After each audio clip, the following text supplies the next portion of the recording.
Welcome to Horizon Life Operating Systems Deep Dive Series, the Sovereign Scene found in the Sovereign Library at horizonlifeoperatingsystems.com.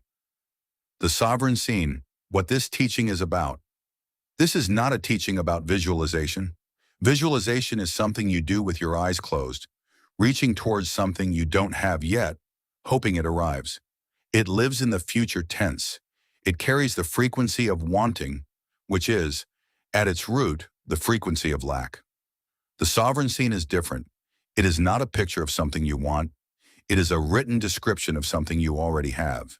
In assumption, present tense, specific, ordinary, already true. The distinction is everything. The definition. The sovereign scene is the specific, present tense written description of the life you are already living in assumption, not the life you want. The life you have, in the state of consciousness where your assumption is already the fact of your experience. It is written in the present tense because assumption lives in the present. Not I will wake up in a house that is mine, not I hope to wake up in a house that is mine, but I wake up in the house that is mine, I hear the morning, I move through my space. This is ordinary now. The word ordinary is the key. The sovereign scene is not a fantasy. It is not elevated or dramatic. It is the description of a life that has settled, a life that has become so real to you that the having of it feels like a fact rather than a miracle. The distinction that matters. Most people confuse the sovereign scene with a vision board or a manifestation list. They are not the same thing. A vision board is a collection of images representing things you want. It lives in the wanting. Every time you look at it, the implicit message is, this is not here yet. The sovereign scene lives in the having. Every time you read it, the implicit message is, this is already true. I am simply describing my life.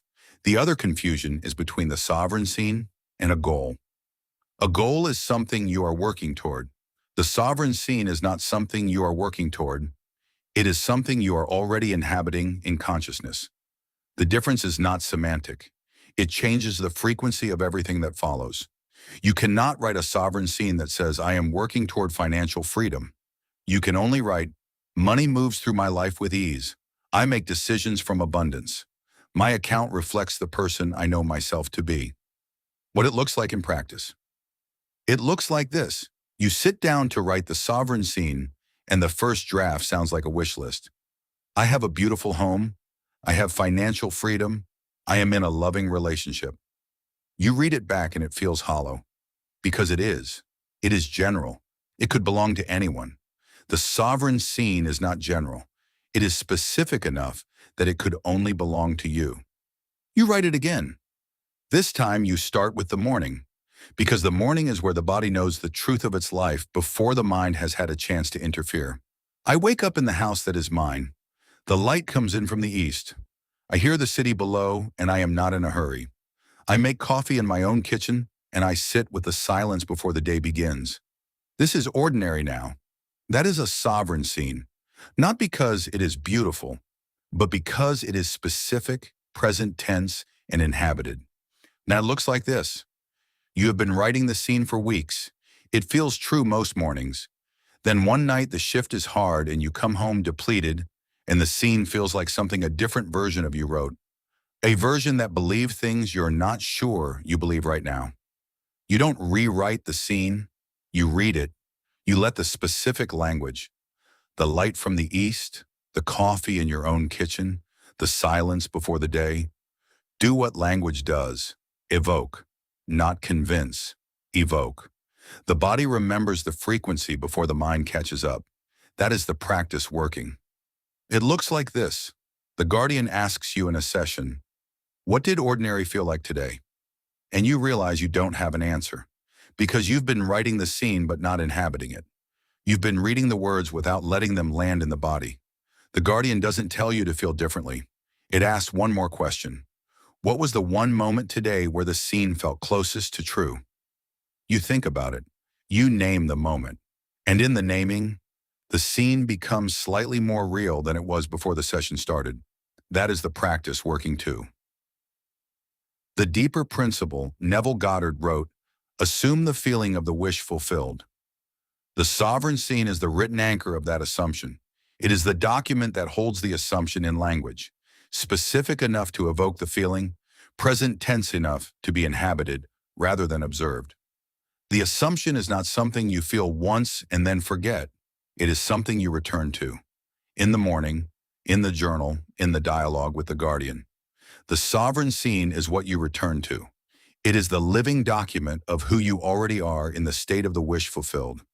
Every time you read it, you are not remembering a dream. You are rehearsing a fact. How it connects to Horizon. OS. The wish fulfilled section of the app opens with the sovereign scene. The guardian guides you through writing it over time, not all at once, but one question per session until the scene is specific enough to inhabit.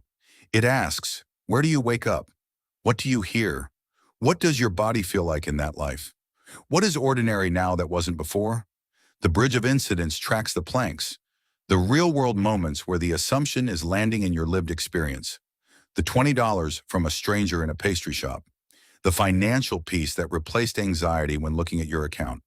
The morning you woke up and moved through your space like the person in the scene. The Assumption Dreams tab captures what the unconscious is already processing. The dreams that confirm the scene is being inhabited at a level deeper than the waking mind. And the Evening Harvest script, the declaration you carry into sleep each night, closes the day in the frequency of the scene. Not, I hope tomorrow is better, but the clarity I live today is the foundation I wake into. Together, they are the living proof that the sovereign scene is not a document you wrote. It is a life you are already living. A note on returning the sovereign scene drifts. You write it once, and it feels true. Then life happens. A hard shift, a financial pressure, a relationship that doesn't go the way you hoped. And the scene starts to feel like fiction again, like something you made up to comfort yourself. This is the moment the practice is tested, not the moment of flow, the moment of friction. The sovereign reads the scene again in that moment, not because they believe it perfectly, but because the scene is the anchor, and the anchor holds even when the water is rough. You do not rewrite the scene every time life is hard. You return to it. You read it. You let the specific language do what language does. Evoke the feeling of the life you are already living in assumption.